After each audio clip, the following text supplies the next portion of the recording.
Yesterday, the Public Chamber Coalition of oppositional political parties, civil society and media held elections for 17 members of its coordination council. 20 candidates stood for election and 258 members attended.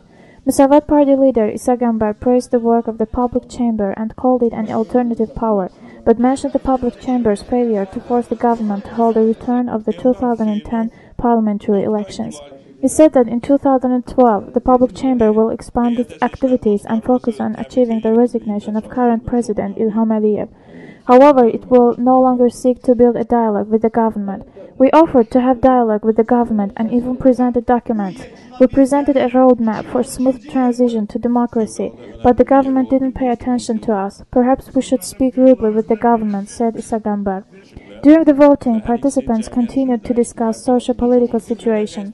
APFP chairman Ali Karimli criticized the ruling party's domestic and foreign policy and emphasized that human rights and democratic principles are being strongly violated.